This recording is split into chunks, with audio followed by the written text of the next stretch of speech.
Hello बच्चों, तो कैसे हैं आप सभी। होपली एकदम अच्छे होंगे, स्वस्थ होंगे, मजे में होंगे और मस्त होंगे। तो आज का टॉपिक होने वाला है बहुत ही ज़्यादा इंटरेस्टिंग। यस, आज का टॉपिक है हमारा समाज, जो कि बहुत ज़्यादा इंटरेस्टिंग होने वाला है।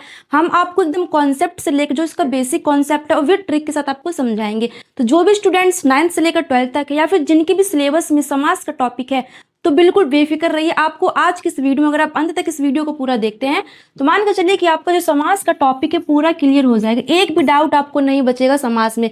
कैसे समाज को पहचानते कि कौन सा समाज है, कितने प्रकार के हमारे समाज होते, समाज कहते किसे हैं, पूरा का पूरा आज के इस टॉपिक में हमारा समाज क्लियर होने वाला है।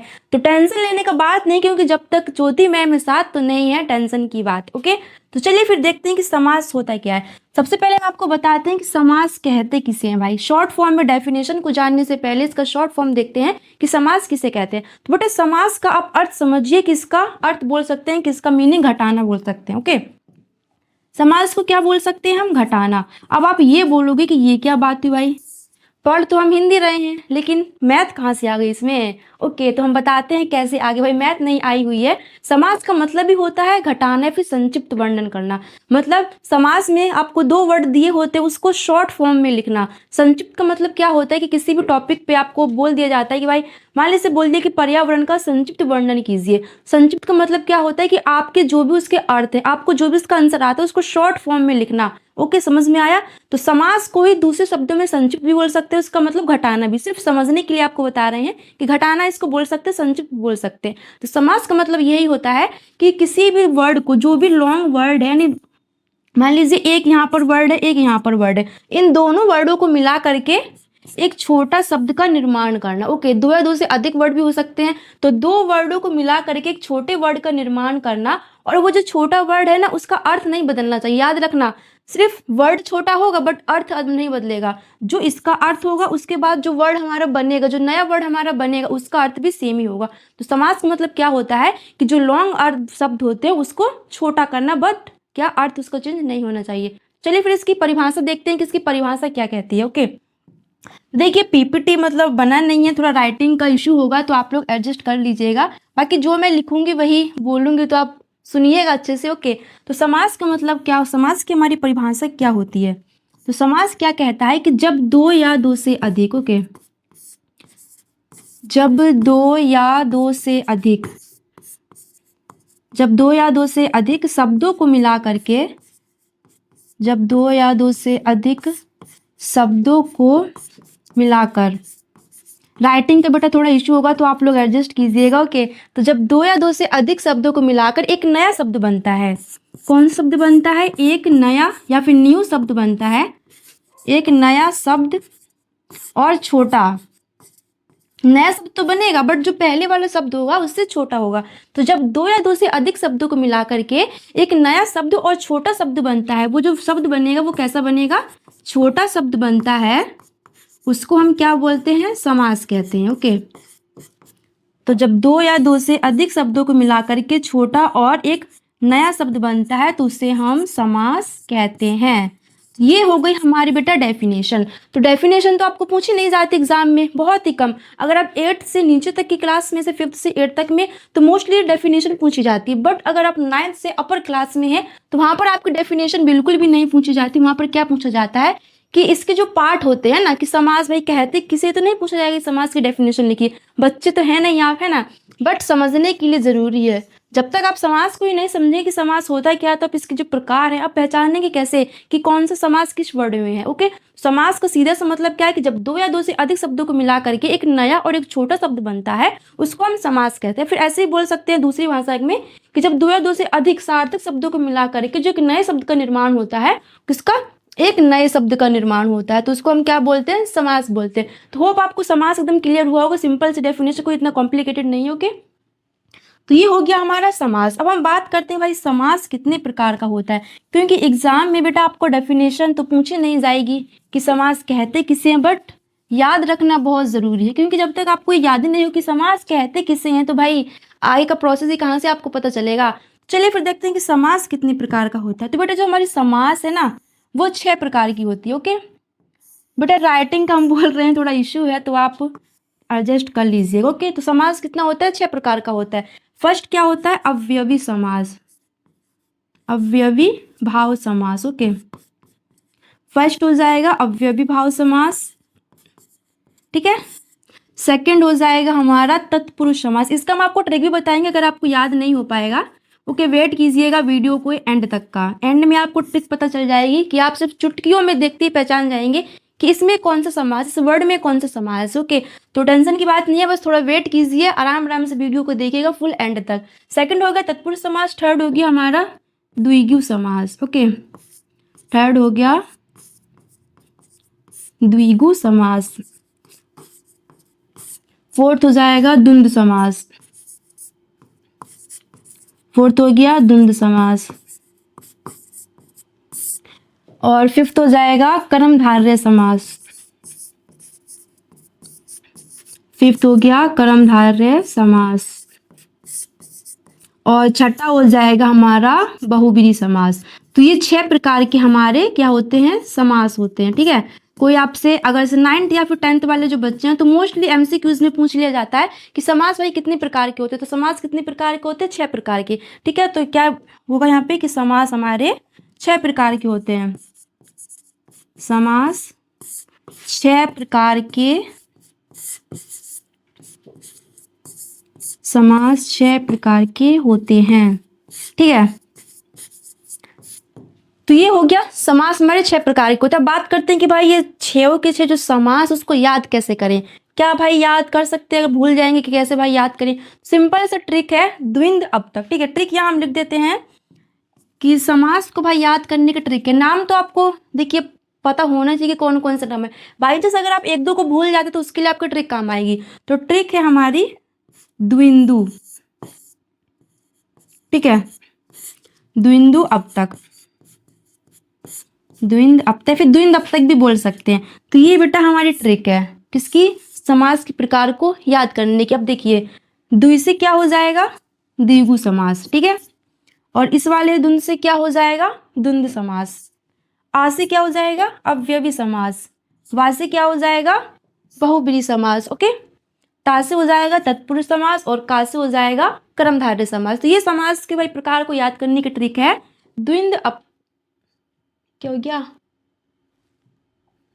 ओके। तो ये समास को भाई याद करने की ट्रिक है द्विंद अब तक। अगर आपको प्रकार याद नहीं होते तो बेटा ऐसा नहीं है कि आपने सिर्फ द्विंद अब तक याद कर लिया और आपको पता ही नहीं है कि इस द्विंद से होता है क्या, इस आ से क्या होता है, इस अब्बा से क्या होता है। तो पता होना चाहिए कि आपको आज से अव्यवी भाव समास होता है। तो ये सब आपको नाम याद होने चाहिए, ठीक है। बाई चांस कहीं आप भूलते हैं तो उसमें आपकी ट्रिक काम आएगी, ठीक है। तो ये हमारी ट्रिक है द्विंद अब तक। तो क्या कितने समास कितने प्रकार के होते हैं, फर्स्ट हो गया अव्यवी समास, तत्पुरुष समास, कर्मधारय समास, बहुब्रीहि समास, द्वंद्व समास, द्विगु समास और तत्पुरुष समास। ओके, तो ये हमारे समास के 6 प्रकार हो गए। अब समझते हैं कि भाई ये जो अव्यवी भाव समास ये होते क्या है, कैसे पहचाने कि कौन सा समास है, ठीक है। तो फर्स्ट हम बात करेंगे अव्यवी समास की, ठीक है। किसी को भी कोई डाउट हो तो आप लोग कमेंट सेक्शन में पूछ सकते हैं और वेट कीजिएगा पूरी वीडियो एंड तक देखने का, क्योंकि लास्ट में हम आपको बताएंगे कि सिर्फ चुटकियों में देख करके कैसे पहचानने से कौन सी ट्रिक है कि हम देख के पहचान सकते हैं कि वो कौन सा समास है, ठीक है। सबसे पहले हम बात करते हैं बेटा अव्यवी समास की, कि अव्यवी समास क्या होता है। ओके, अव्यवी भाव समास। ओके, फर्स्ट प्रकार है हमारा अव्यवी भाव समास। इसमें हम बात करेंगे कि अव्यवी भाव समास क्या होता है। सबसे पहले तो आप ये जानिए, 1 मिनट। अव्यवी भाव समास सिंपल सा है, जहां पर भी आपको प्रथम पद में यानी कि जो शब्द आपका दिया होगा उसका जो प्रथम पद होगा उसमें आपको क्या दिखाई दे, उपसर्ग दिखाई दे, ठीक है।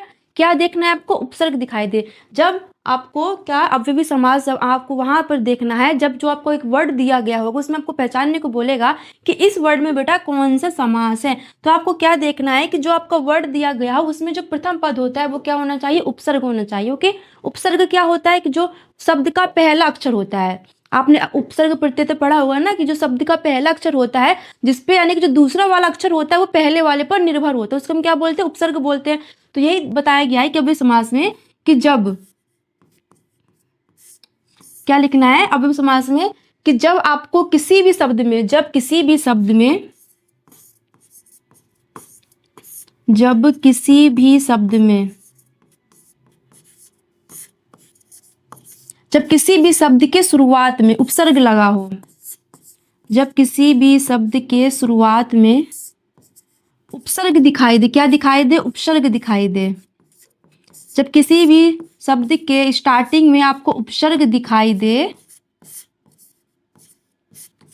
बेटा राइटिंग और देखिएगा कि तो अव्ययी समास हमारे क्या होता है कि जब किसी भी शब्द के स्टार्टिंग में जो हमारा प्रथम पद होता है अगर वो दिखाई दे, क्या उपसर्ग दिखाई दे, तो वहां पर क्या होता है, अव्ययी समास होता है। उपसर्ग क्या होता है, जैसे समझ लीजिए उपसर्ग क्या होता है हमारा, आपको एग्जाम्पल लिख देते हैं तो आपको क्लियर समझ में आ जाएगा।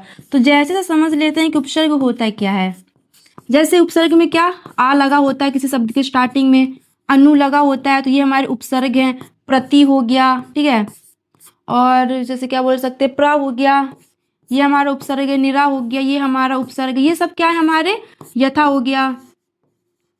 तो ये जैसे मतलब और भी होते, सिर्फ यही नहीं है, और भी होते हैं। तो अव्ययी समास क्या होता है कि अव्ययी समास में जो हमारा प्रथम पद होता है वो प्रधान होता है, और जो दूसरा वाला पद होता है, जो शब्द का दूसरा पद होता है वो पहले वाले पद पर निर्भर होता है। वो क्यों, क्योंकि जब आगे जो हमारा वर्ड क्या लगा होता है, उपसर्ग लगा होता है, तो उपसर्ग पर भी तो दूसरा वाला जो पद है वो उस पर निर्भर है। तो कहने का अर्थ सिंपल से ये है कि अव्ययी समास वो समास होता है जिसमें किसी भी शब्द के स्टार्टिंग में अगर आपको उपसर्ग दिखाई दे रहा है तो वो अव्ययी समास है, और जिसका जो प्रथम पद होता है वो प्रधान होता है। तो अव्ययी समास ये हो गया। और उपसर्ग हमारे क्या होते हैं, जैसे स्टार्टिंग में आ लगाओ, किसी शब्द के स्टार्टिंग में अनु लगाओ, प्रति लगाओ, प्र लगाओ, निर लगाओ, यथा लगाओ, तो ये होता है हमारा अव्ययी समास। फॉर एग्जाम्पल हम लोग समझ लेते हैं किसका एग्जाम्पल क्या होगा। जैसे एग्जाम्पल में हम ले सकते हैं कि प्रतिकूल हो गया, ठीक है। फॉर एग्जाम्पल, एक मिनट कलर चेंज करने दीजिए। मान लीजिए उदाहरण से लेके चलते एक उदाहरण क्या हो जाएगा। तो उदाहरण में मान लीजिए चलिए प्रतिकूल, ठीक है। तो प्रतिकूल में बेटा आपको पता है कि जो प्रति है वो क्या है, प्रतिकूल में ये जो प्रति है वो क्या है, उपसर्ग है, और ये कुल क्या है, ये दूसरा पद है, और प्रति क्या है, पहला पद है। तो क्या लिखा अव्ययी समास में कि जब किसी भी शब्द की शुरुआत में उपसर्ग दिखाई देता है तो वहां पर आपको आंख बंद करके क्या लगा देना है, अव्ययी भाव समास लगा देना है, सिंपल। तो प्रतिकूल में क्या, प्रति जो है हमारा वो क्या है, उपसर्ग है, तो ये हमारे कौन सा हो जाएगा, अव्ययी समास हो जाएगा। जैसे और एग्जाम्पल हम लोग देख लेते हैं, उपकार, ठीक है।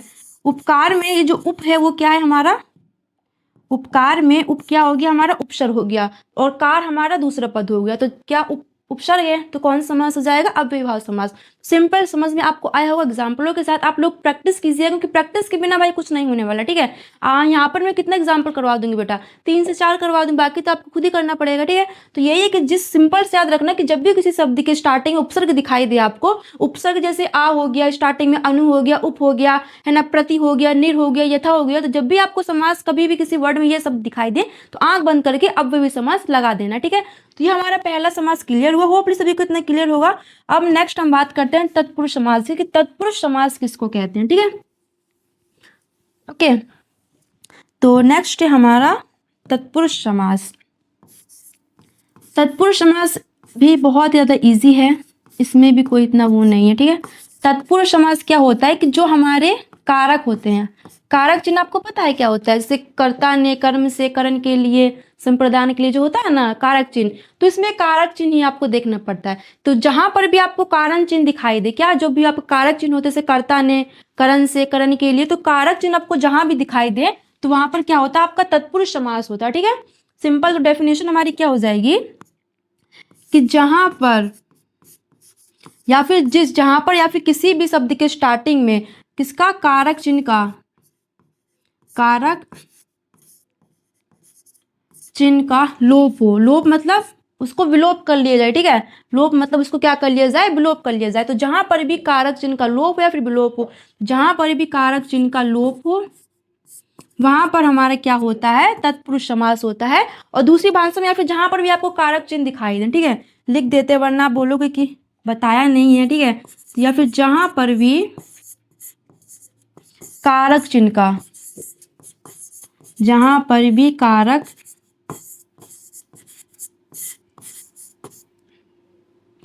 चिन्ह का सिंबल दिखाई दे, ठीक है, वही बात हो गया। मतलब जहां पर भी आपको कारक जो चिन्ह है वो दिखाई दे, जहां पर भी आपको कारक चिन्ह दिखाई दे तो वहां पर हमारे क्या होता है, तत्पुरुष समास होता है। सिंपल सा है, जो ये बीच में का लगा होता है, की लगा होता है, जैसे कर्ता ने, कर्म से, करण के लिए से होता है ना, तो वो सब क्या होता है, कारक चिन्ह होता है। तो जहां पर भी आपको कारक चिन्ह दिखाई दे वहां पर आपका तत्पुरुष समास होता है। तो आपको देखना है कि भाई कारक चिन्ह कहाँ पर लगा हुआ है, किस शब्द के स्टार्टिंग में तो होता नहीं है, शब्द के अंत में ही होता है। तो जहाँ पर भी आपको दिखाई दे तो आपको क्या तत्पुरुष समास पे लगा देना। फॉर एग्जाम्पल समझ लेते हैं, जैसे यश प्राप्त हो गया, ठीक है। एग्जाम्पल जैसे मान लीजिए एग्जाम्पल के लिए हम ले लेते हैं कि राजा का पुत्र, ठीक है, मान लीजिए राजा का पुत्र। कारक चिन्ह क्या है भाई, है ना का। कारक चिन्ह क्या है हमारा का। पहचान क्या बताइए, जहां पर कारक चिन्ह का लोप हो। तो लोप हम कहाँ पे करते हैं, जब संधि को, जब समास, सॉरी संधि मिस्टेक हो गया, कि लोप हम कहाँ पर करते, जब जैसे ये पूरा 2 वर्ड है, इसका क्या बनेगा हमारा राजपुत्र। राजा का पुत्र क्या बन जाएगा, राजपुत्र। अब आप यहाँ पर देखिए कि यहाँ पर ये 2 वर्ड है, मतलब 3 वर्ड है ना, 3 वर्ड को मिलाकर के हमने 1 वर्ड बना दिया है, बट अर्थ तो दोनों को सेम ही है। लेकिन अब इसको पहचानने कैसे, अगर आपको राजपुत्र दे दिया जाए तो आपको पता कैसे चलेगा कि भाई ये कौन सा समास है, और तत्पुरुष समास है, विभाव समास है, कौन सा समास है। तो जहां पर भी आपको कारक चिन्ह दिखाई दे तो वहां पर क्या होता है, तत्पुरुष समास होता है। तो सिंपल राजा का पुत्र का आपको दिखाई दिया बीच में, तो का क्या होता है, कारक चिन्ह होता है। तो यहाँ पर क्या हो जाएगा, तत्पुरुष समास हो जाएगा, और नया वर्ड हमारे क्या बनेगा, राजपुत्र बनेगा, ठीक है। तो देखिए अर्थ दोनों का सेम ही है, बट ये कितना बड़ा लिखा हुआ और ये कितना शॉर्ट में लिखा हुआ, ठीक है। दूसरे एग्जाम्पल से भी देख लेते हैं, एक राजपुत्र हो गया, ओके। नेक्स्ट एग्जाम्पल हम देते हैं मनचाहा, जैसे, ठीक है, मनचाहा हो गया। एक एग्जाम्पल क्या हो गया, मनचाहा। ये क्या, इसका क्या हो जाएगा, सॉरी, मन को चाहा, ठीक है।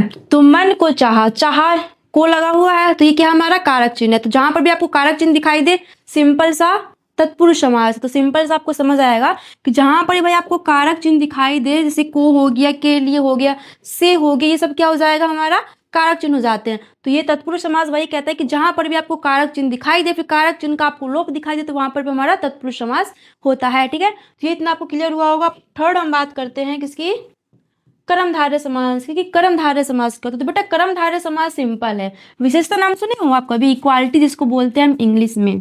तो सिंपल सा है क्वालिटी, जहां समास में प्रथम पद दूसरे पद की विशेषता बताता है। सिंपल, मान लीजिए मैं हूं, आपकी विशेषता बता रही हूं, तो ये क्या हो गया, क्वालिटी हो गया। तो वही है कि आपको एक वर्ड दे दिया जाएगा, उसमें जो आगे वाला जो प्रथम पद होगा वो दूसरे पद की क्या विशेषता बताएगा, ठीक है। तो वही होता है हमारा कर्मधारय समास। तो कर्मधारय से याद रखना विशेषता बताना, ठीक है। तो कर्मधारय समास क्या हो जाता है, विशेषता बताना। जो प्रथम पद होता है वो दूसरे पद की विशेषता बताता है, ठीक है। तो सिंपल सी परिभाषा लिख सकते हैं कि इस समास में, इस समास में जो पहला पद है, इस समास में जो पहला पद है वो दूसरे पद की, समास में पहला पद दूसरे पद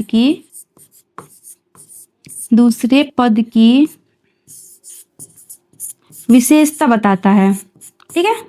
कर्मधारय में आपको याद रखना है कि इसमें किसी न किसी की विशेषता के बारे में डिस्कशन या फिर कुछ जिक्र किया जाएगा। तो इस समास में पहला जो पद है वो दूसरे पद की विशेषता बताता है, ठीक है। अब एग्जाम्पल से भाई समझना पड़ेगा, एग्जाम्पल के बिना तो आपको समझ आएगा ही नहीं, ठीक है। तो एग्जाम्पल से हम बात करते हैं किसे, मान लीजिए एग्जाम्पल हमने ले लिया, क्या एग्जाम्पल ले लिया जाए, मान लीजिए महान पुरुष, ठीक है, महान पुरुष। ये मान लीजिए एग्जाम्पल है, महान पुरुष हो गया, ठीक है। चरण कमल हो गया, चरण कमल हो गया, और क्या बोलते हैं, और कौन सा, कमल नयन हो गया, तीसरा मान लीजिए कमल नयन हो गया, ठीक है। तो ये हमारे क्या होगा, कर्मधारय समास के, समास है ना, हाँ, कर्मधारय समास के हो गए क्या एग्जाम्पल। तो कर्मधारय समास बेटा क्या होता है कि जहां पर भी जो पहला पद हमारा होता है वो दूसरे पद की क्या विशेषता बताता है, तो उसको हम क्या बोलते हैं, कर्मधारय समास बोलते हैं। आपको किसी भी वर्ड में कोई भी, आपको मान लीजिए 4 ऑप्शन दिए गए हैं, वहां पर आपको लगता है वैसे पहचान में तो भाई आ ही जाता है कि कहाँ पर किसकी विशेषता बताई जा रही है, कहाँ पर किसी वर्ड की डिस्कशन किया जा रहा है, उसके ऊपर क्या विशेषता के ऊपर। तो जहाँ पर भी आपको विशेषता दिखाई दे, जिस भी वर्ड में आपको विशेषता दिखाई दे, किसी से भी वो हो सकती है, जरूर नहीं कि किसी पर्सन से या फिर किसी चीज से भी हो सकती है। तो जहाँ पर भी आपको विशेषता के बारे में दिखाई दे तो वहां पर आपका कर्मधारय समास हो जाता है। तो डेफिनेशन लिखिए, जिस समास में पहला पद दूसरे पद की विशेषता बताता है उसे हम कर्मधारय समास कहते हैं। फॉर एग्जाम्पल कि महान पुरुष, पहला पद हमारा क्या हो गया, महान। इसमें पहला पद क्या है, महान, और दूसरा पद क्या है हमारा, पुरुष। तो पुरुष की जो विशेषता है वो क्या है, पुरुष कैसा है, महान है। तो जो पहला पद है हमारा वो किसकी विशेषता बता रहा है, दूसरे पद की। पहला पद कैसा है, महान, दूसरा पद क्या है, पुरुष। तो पुरुष कैसा है भाई, महान है। तो विशेषता कौन बता रहा है, इसका पहला पद, यानी कि जो पुरुष है हमारा वो महान है। तो जहां पर भी आपको किसी की विशेषता का जिक्र किया गया दिखाई दे तो वहां पर आपका कर्मधारय समास होता है। फॉर सेकंड एग्जाम्पल हम देखते हैं कि चरण कमल। अब जो कमल है वो किसके समान है, चरण के समान है। विशेषता बताई जा रही है किसकी, चरण की। किसके समान है, वो कमल के समान। तो चरण किसके समान है, कमल के समान। तो ये हमारे क्या हो गया, कर्मधारय समास। पूरा में ठीक गया, ओके कोई बात नहीं।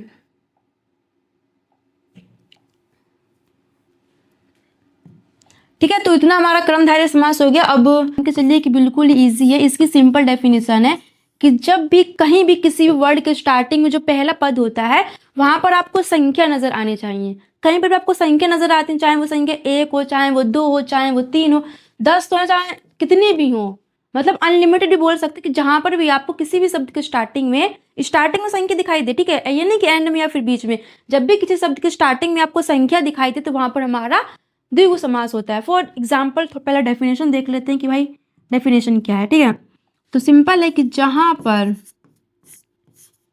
जहां पर किसी भी शब्द के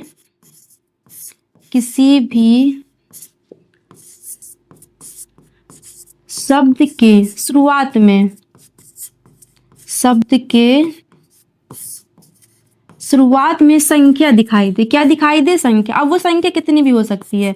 जहां पर किसी भी शब्द के शुरुआत में संख्या दिखाई दे तो वहां पर हमारा क्या होता है, द्विगु समास होता है। ठीक है, आप एग्जाम्पल से भी समझेंगे। तो द्विगु समास क्या है कि जहां पर भाई आपको क्या संख्या दिखाई दे वहां पर आपको आंख बंद करके द्विगु समास पर टिक कर देना। ठीक है, फॉर एग्जाम्पल से हम समझ लेते हैं कैसे। एग्जाम्पल मान लीजिए तिरंगा। ठीक है, तिरंगा ले लिया। तिरंगा क्या होता है, 3 रंगों का समूह। तिरंगा देखा होगा ना कि क्या होता है, 3 रंगों का समूह। तो इस रंगों के समूह में कितनी संख्या आई है हमारी, 3 रंगों का समूह। ठीक है, तो तिरंगा में बेटा क्या आया है, 3। कितनी काउंटिंग आई है, 3।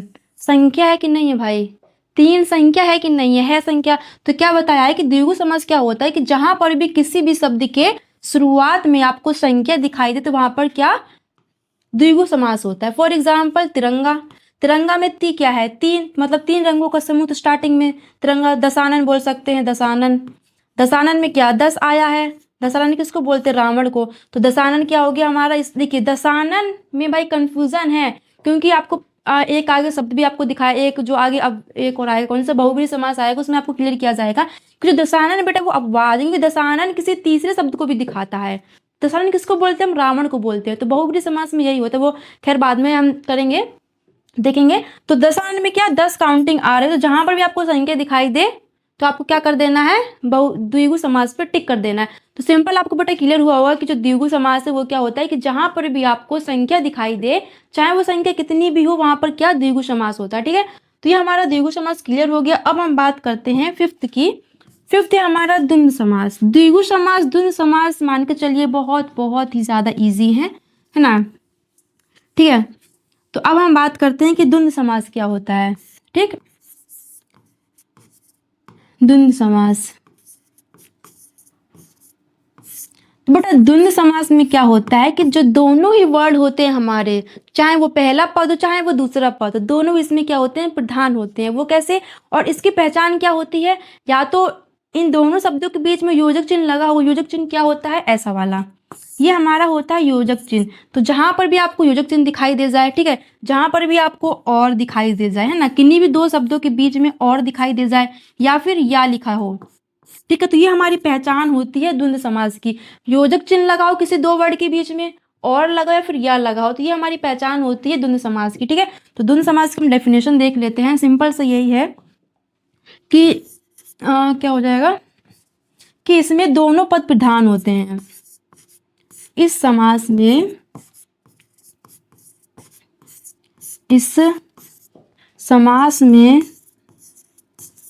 दोनों पद प्रधान होते हैं, ठीक है। और इस समास में दोनों पद प्रधान होते हैं, और जब भी किसी दो शब्द के बीच में या तो ये योजक चिन्ह लगा हो या फिर और लगा हो एंड ये या लगा हो, तो ये होता है हमारा द्वंद्व समास। जब भी किसी शब्द के बीच में योजक चिन्ह लगा या फिर और लगा या फिर या लगा हो तो उसको हम बोलते हैं द्वंद्व समास। फॉर एग्जाम्पल पद प्रधान दोनों कैसे होते हैं, माता और पिता। भाई कोई कम कोई ज्यादा है नहीं है ना, दोनों बराबर है, हमारे दोनों ही जो पद है वो बराबर है। तो एग्जाम्पल से हम लोग समझ सकते हैं क्या कि जैसे माता और पिता, माता और पिता, माता और पिता, तो क्या लिखा है डेफिनेशन में, इस समास में दोनों पद प्रधान होते हैं और इसमें और योजक चिन्ह या फिर या लगा होता है, तो इसमें क्या लगा है, और लगा है, तो ये हमारा क्या हो गया, द्वंद्व समास। अब इसको जब हम मिला के लिखेंगे तो कैसे लिखते हैं, इसका समास बनाएंगे तो कैसे, माता पिता, ठीक है। ये हमारा क्या हो गया, योजक चिन्ह। तो सिंपल समझ में आया कि द्वंद्व समास हमारा क्या होता है कि जब भी किसी शब्द के बीच में योजक चिन्ह या फिर और या फिर या लगा हो तो वो हमारा द्वंद्व समास होता है। होपली इतना भाई सभी को क्लियर हुआ होगा। लास्ट में आपको ट्रिक बता दिया जाएगा जिससे आपको डेफिनेशन ये इतना याद करने की जरूरत नहीं पड़ेगी, सिर्फ देखते ही आपको पता चल जाएगी कौन सा किसमें कौन सा समास है, ठीक है। तो लास्ट हमारा बेटा बचा हुआ है बहुब्रीहि समास, ठीक है। बहुब्रीहि समास और द्विगु समास में थोड़ा सा डिफरेंस है, डिफरेंस नहीं हालांकि बहुत बड़ा डिफरेंस है, बट ये है कि जो उसमें क्या होता है कि गिनती आ जाती है ना, तो गिनती हमारा एक दशानन अपवाद होता है, ठीक है, क्योंकि दशानन में 10 गिनती आ रही है तो द्विगु समास भी हो गया। बट बहुब्रीहि में क्या होता है कि जब दोनों पद प्रधान ना होकर किसी तीसरे पद की व्याख्या करते हैं, मतलब ना पहले पद से मतलब है ना दूसरे पद से मतलब है, ना पहले पद से कोई मतलब है ना दूसरे पद से कोई मतलब है, जब तीसरा पद निकल के बाहर आए यानी इन दोनों से मिलकर के किसी तीसरे पद के बारे में बताया जाए तो वहां पर हमारा बहुब्रीहि समास होता है, ठीक है। तो बहुब्रीहि समास में यही है कि जब दोनों पद ही प्रधान ना होकर तीसरे पद की व्याख्या करते हैं, ठीक है। बहुब्रीहि समास, बहुब्रीहि समास, तो बहुब्रीहि समास क्या होता है, जब दोनों पद प्रधान ना होकर, देखिए डेफिनेशन नहीं पूछते हैं आपको एग्जाम में, ये सब समझने के लिए है ना, ये नहीं कि आप डेफिनेशन को रटने लगे, समझना है डेफिनेशन को, ठीक है। जब दोनों पद प्रधान ना होकर अर्थात दोनों पद मिल करके या फिर दोनों शब्द बोल सकते, ठीक, दोनों पद मिल करके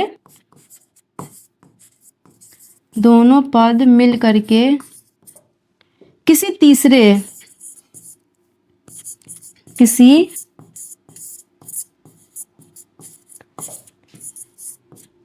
तीसरे का संकेत करें, किसी तीसरे का संकेत करें, तो वहां पर हमारे क्या हो जाता है, बहुब्रीहि समास होता है। मतलब यहाँ पहले पद दूसरे पद से कोई हमको लेना देना है नहीं, दोनों पद क्या होते हैं, आपस में मिलते हैं और किसी तीसरे शब्द का निर्माण करते हैं, ठीक है। आप तीसरा शब्द कैसे एग्जाम्पल समझते हैं, जैसे आपको एग्जाम्पल से हम आपको समझाते हैं कि लंबोदर, लंबोदर किसको कहते हैं आपको पता है, लंबोदर कहते हैं गजानन को। लंबोदर हम किसको कहते हैं, गजानन को, मतलब गणेश को, ठीक है।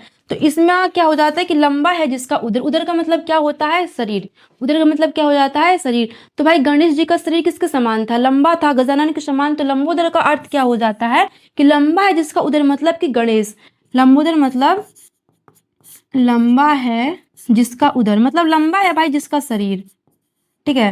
तो लंबोदर का मतलब क्या, इसका अर्थ किससे निकलता है, गणेश से।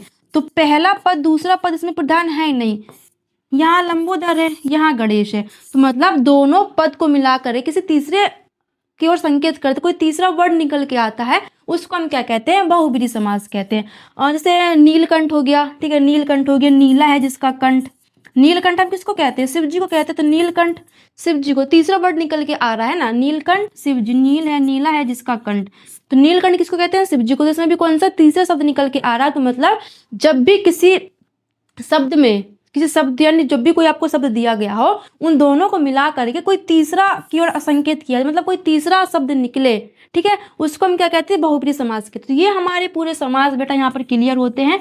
अब जैसे कि मैंने आपको द्विगु समास में बताया था कि जो दशानन है वो बहुब्रीहि समास भी हो सकता है और द्विगु समास भी हो सकता है। वो कैसे, क्योंकि देखिए क्लियर करके बताते हैं आपको कि जो द्विगु समास में क्या होता है, संख्या आती है। अब दशानन है भाई, संख्या तो है, तो देखिए दशानन है बट ये अपवाद में है, ठीक है, इसको ध्यान से समझिएगा। दशानन क्या है, द्विगु समास भी है और बहुब्रीहि समास भी। वो कैसे, क्योंकि दशानन को क्या हम रावण भी कहते हैं और इसमें संख्या भी आ रही है, तो एक तरफ से हमारा बहुब्रीहि समास भी है और एक तरफ से हमारा द्विगु समास भी है। तो देखिए अगर आपको दशानन ऑप्शन में दिया गया और इसको पता लगाना है कि भाई ये कौन सा समास है, तो अगर ऑप्शन में आपको दो, एक तो पता है ऑप्शन में दोनों देते नहीं है, ठीक है, ऑप्शन में दोनों देते नहीं है, आपको सिर्फ 4 ऑप्शन दे, जैसे 6 प्रकार के हमारे ये होते हैं, तो आपको वहाँ 4 ऑप्शन दिया जाएगा। अगर द्विगु दिया जाएगा तो बहुब्रीहि नहीं दिया जाएगा और बहुब्रीहि दिया जाएगा तो द्विगु नहीं दिया जाएगा, ठीक है। तो याद रखना कि अपवाद ये दशानन जो बहुब्रीहि समास भी होता है और द्विगु समास भी होता है, ठीक है। अब ये तो पूरा हो गया हमारा समास कितने प्रकार के होते हैं, समास कितने प्रकार के होते हैं और समास को कैसे पहचाने। अब हम बात करते हैं कि इसकी ट्रिक क्या है कि समास को भाई कैसे आपको पता चलेगा कि समास को भाई कैसे पहचाने। सिर्फ देखते ही हम पहचान लें कि ये कौन सा समास है, ठीक है। तो चलिए जैसे कि हमने आपको बताया था, ट्रिक बताई थी द्विंद अब तक, क्या वो ट्रिक बताई थी, द्विंद अब तक, द्विंद अब तक, ये क्या है हमारी ट्रिक, द्विंद। सबसे पहले हम बात करते हैं द्विगु समास की, ठीक है। तो द्विगु समास क्या, द्वि से क्या हो जाता है द्विगु समास, हम यहाँ लिख भी देते हैं, ठीक है, द्वि से क्या हो जाएगा द्विगु समास। ये बेटा ट्रिक है जिससे आपको सिर्फ एक बार देखते आपको पता चल जाएगा कि इसमें कौन सा समास है, ठीक है। तो द्वि से क्या हो जाएगा द्विगु समास, द्वंद्व से क्या हो जाएगा द्वंद्व समास, ठीक।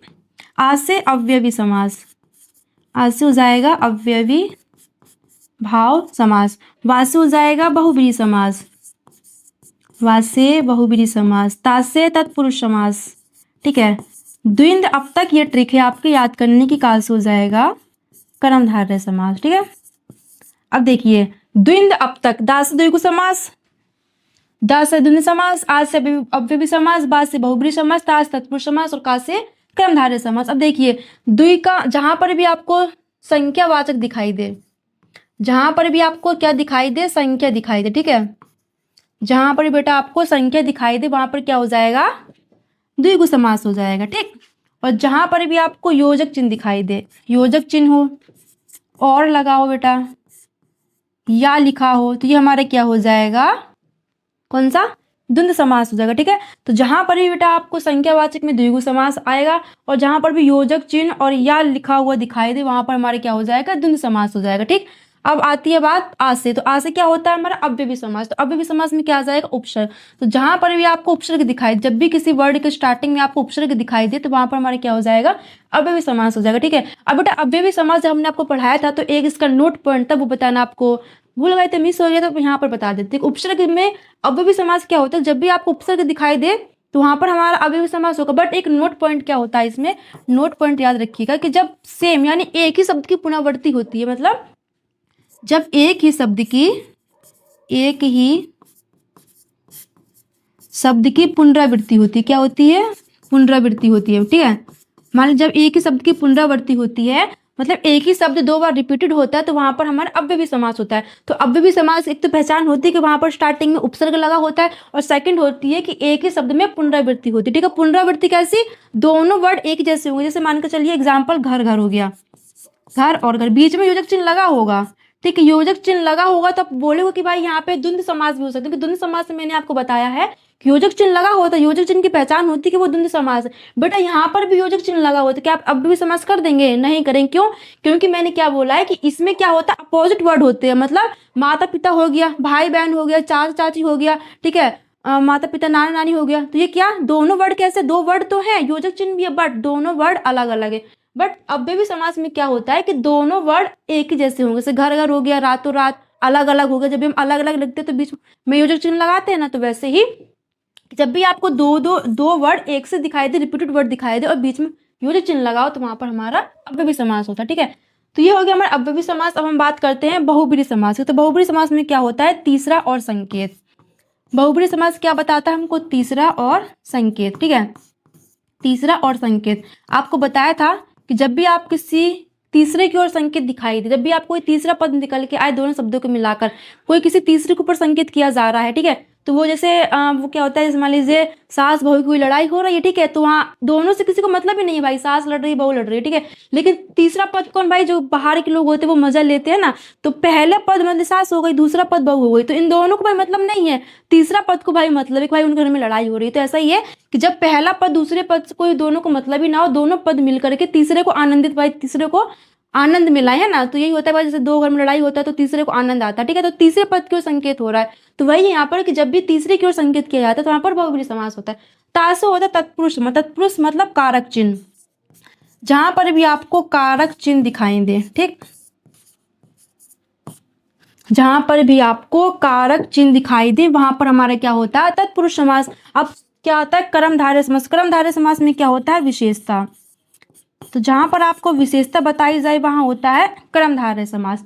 तो ये भाई ट्रिक है, सिंपल सी ट्रिक है, द्विंद अब तक, द्विंद आ व तक।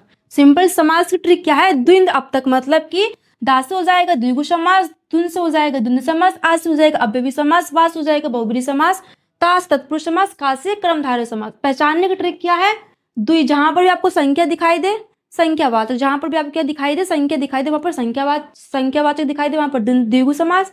जहां पर भी योजक चिन्ह और दिखाई दे वहां पर द्वंद्व समास। जहां पर भी उपसर्ग दिखाई दे और उपसर्ग के साथ क्या, अगर आपको किसी भी शब्द की पुनरावृत्ति दिखाई दे रही है बार बार, तो वहां पर क्या हो जाएगा, अव्ययीभाव समास हो जाएगा, ठीक। अगर तीसरा और संकेत की ओर, मतलब तीसरे पद की ओर इशारा किया जा रहा है, तीसरे पद की ओर संकेत किया जा रहा है, तो वहां पर क्या हो जाएगा, बहुब्रीहि समास। कारक चिन्ह दिखाई दे, का के लिए संप्रदान से है ना, कारक चिन्ह दिखाई दे वहां तत्पुरुष समास। विशेषता बताई जाए किसी पद की तो वहां हो जाएगा कर्मधारय समास। तो बेटा ये हमारा आज का टॉपिक हुआ पूरा क्लियर। तो होपफुली बेटा समास आपको एकदम समझ में आया होगा।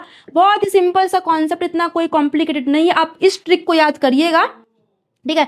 इस ट्रिक को आप याद करते हो तो आप चाहे कितने बड़े कंपटीशन एग्जाम में क्यों ना बैठो, आपका टेंथ का कोई सिलेबस है उसमें भी समास देखा जाता है, 12th में भी समास पूछा जाता है, तो आपसे एमसीक्यूज पूछे जाते हैं। जैसे कि अब मैं क्या बोलते हैं, जैसे मान लीजिए आपका लिखा आ गया माता और पिता, ठीक है, माता और पिता, माता और पिता, ये आपका फर्स्ट क्वेश्चन है, ठीक है। अब एग्जाम्पल उन्होंने क्या दे दिया, एग्जाम्पल दे दिया, कैसे पूछा जाएगा कि माता पिता बहुब्रीहि समास हो गया, ठीक है, मान लीजिए बहुब्रीहि समास बोल दिया उन्होंने, ठीक। और एक ऑप्शन में क्या दे दिया, द्विगु समास दे दिया, ठीक है। ऐसे ही क्वेश्चन में आपसे एमसीक्यू पूछ जाएंगे, किसी की भी डेफिनेशन नहीं पूछी जाएगी, ठीक है। द्विगु समास हो गया और तीसरा मान लीजिए द्वंद्व समास दे दिया कि द्वंद्व समास है कि नहीं है, ठीक है, तो माता पिता में द्वंद्व समास है। चौथा दे दिया भाई कर्मधारय समास, ठीक, तो ये कर्मधारय समास।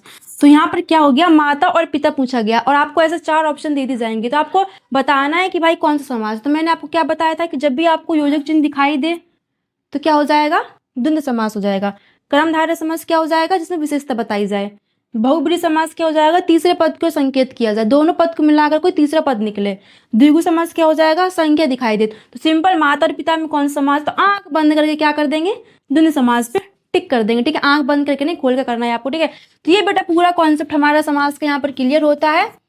आप इस ट्रिक को, जो मैंने आपको ट्रिक बताई थी, उसको अच्छे से रिपीट कीजिएगा, अच्छे से देखिएगा, बहुत ही कम समय में आपको समझ आ जाएगा। अगर आप एग्जाम के 1 घंटे पहले भी इस वीडियो को देखते हैं तो क्लियर है भाई कि इससे कहीं बाहर नहीं आने वाले, ठीक है। तो ये तो हो गया कि समास, बेटा इतना ही टॉपिक नहीं है समास का, ये पहचानने की ट्रिक है कि कौन सा समास। अब इसमें भाई समास बिगड़े भी आता है कि एक जैसे माता और जैसे राजपुत्र हो गया, ठीक है, समास बिगड़े क्या होता है, राजपुत्र, ये एक शब्द है, कौन सा समास है ये, राजा का पुत्र, क्या पता है, तत्पुरुष समास, क्योंकि इसमें का आ रहा है, का मतलब कारक शब्द आ रहे हैं, ठीक है। इसमें क्या विलोप है, का विलोप है, मतलब कारक चिन्ह इसमें विलोप है, ठीक है। तो राजपुत्र का क्या हो जाएगा, राजा का पुत्र। तो ये होता है हमारा समास बिगड़े, मतलब पूरे वर्ड आपको वर्ड दे जाएगा, इसको हमको अलग करना होता है, ठीक है। तो वो समास बिगड़े अलग टॉपिक है बट समास का ही। तो ये हमारा समास का टॉपिक था पूरा कि समास को कैसे पहचाने, कौन समास कैसे किस टॉपिक से किस ट्रिक से पहचान सकते, तो पूरा क्लियर है। मिलते हैं ऐसे को नेक्स्ट वीडियो।